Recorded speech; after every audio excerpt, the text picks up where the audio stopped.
These basic requirements, again, you have all heard them, but let us take a refresher course at this time, and it is basically as follows.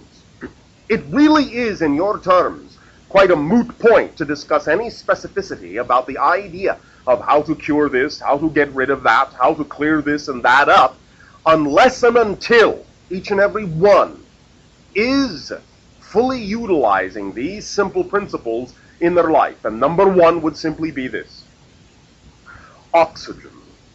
Many of you do not necessarily allow yourselves to get full requirement of oxygen in your systems, especially, no offense, in the way that your atmosphere happens to be at this time in terms of the fact that it is loaded with pollutants. The idea, of course, is the oxygenation of the system is the primary fundamental key that allows all of your cells the capacity to build themselves in the way that they need to be built.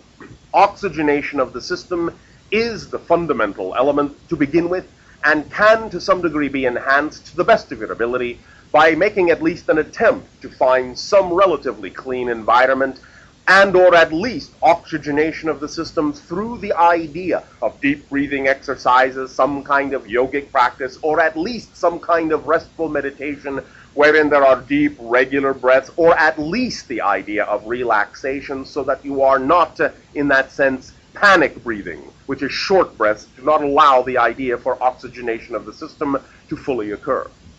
Number one, then, oxygen, oxygenation of the system. Number two, hydration of the system. Do you have enough water? You are, as physiological beings, mostly water, yet many of you will ingest many things that will actually divest you of the hydration of your system, dehydrate you. And as many of you are beginning to understand, many of the so-called symptomologies that you might begin to attribute to many exotic diseases are actually nothing more than the symptoms of dehydration. In the sense, then, that your body is similar, in a sense, by analogy to a battery. If you do not have proper hydration, not enough water, then your cells, in that sense, can burn out, short out. You can become, in that sense, dry, like a battery, and cease to function, cease to become electrically conductive. And in that sense, also, lack of hydration, lack of water in the system will not allow your cellular structure to flush the toxins in your system from the system, and this can cause many forms of buildup that will allow the immunological system and many cellular and enzymatic functions to cease, thus again causing many different kinds of symptomologies that can then open the door and lead the way to opportunistic organisms to bring about more and more complete forms of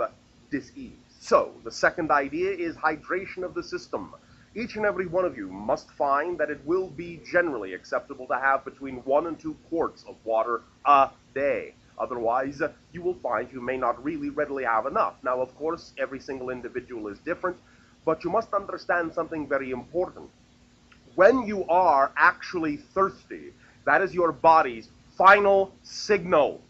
that you do not have enough water. If you had proper hydration, you would rarely ever be thirsty. So use that as a marker. Number 3, you have heard this, of course, many times, and again, it is of paramount importance and is not to be taken lightly: exercise, movement. Movement is like the ability to pump the body, to allow the muscles to function as pumps for the cellular structures, to allow the water to flush the toxins from the system, to allow there to be energetic revitalization, and allow there to be strengthening of the muscular and skeletal structures, to utilize all of the different mineralogical elements that are going into the body and to allow them to act as building blocks nutritionally.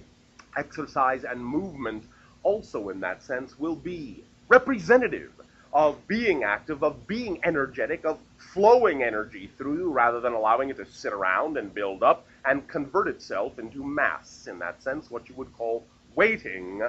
to move. In that sense, in your language, then, the analogy of simply putting on weight because you are waiting to do something. The idea, then, is to understand that oxygen and hydration and movement are critical.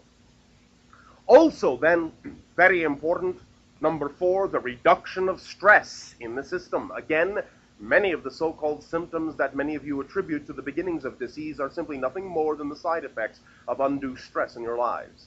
We would highly and strongly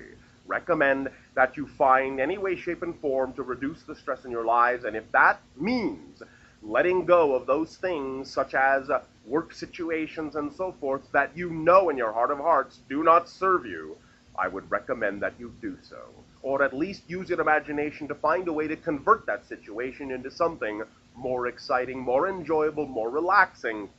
for you. Reduction of stress is of paramount importance in your society.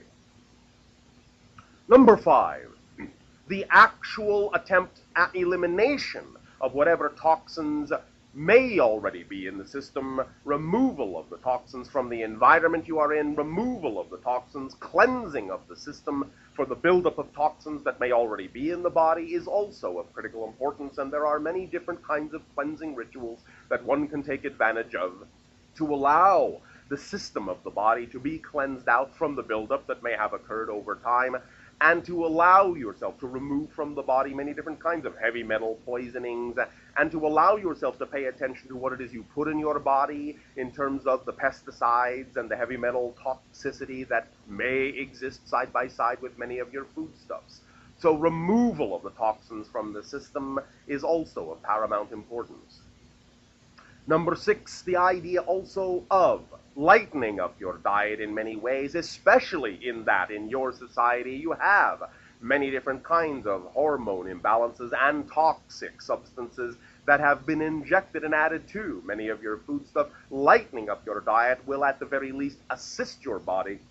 by the ingestion of more and more foodstuffs that contain higher amounts of water, such again as the vegetable foodstuffs in that sense, that are mostly water, just like your body, and eaten in raw, fresh state, as organic as possible, will also be of great assistance in lightening up your energy and allowing for cleansing of the system. Some small amounts for certain individuals, again, where necessary, of protein, perhaps even in meat form, is acceptable from time to time, but we would suggest that you do not overdo it, especially in the day and age on your planet where you will find that many of the protein meat substances on your planet, as we have said, are heavily laden with all sorts of toxins. Be very cautious about that idea.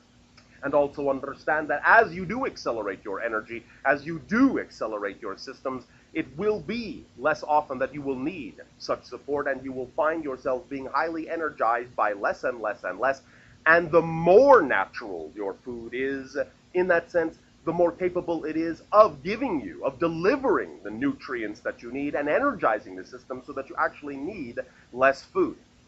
So you will find that these things will work hand in hand, that as you clarify your system, give it oxygen, give it water, reduce the stress, so on and so forth, your body will be, A, more receptive to the nutrients that are there in your natural foods, and as you then feed it more naturally, you will find that you will be energized and require far less. So these ideas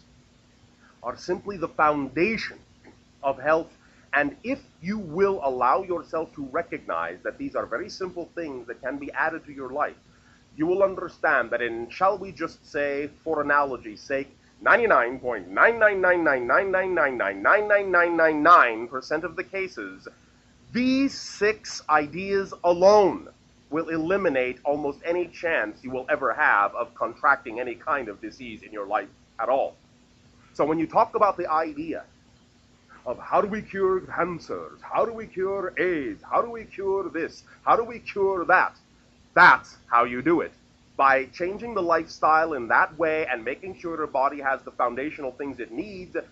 so that you will simply never get these things, because the body in and of itself has the natural intelligence to never bring about these kinds of diseases if you simply supply it with the immediate natural fuels that it needs, which are oxygen and water and lack of stress and lightness of food in that sense.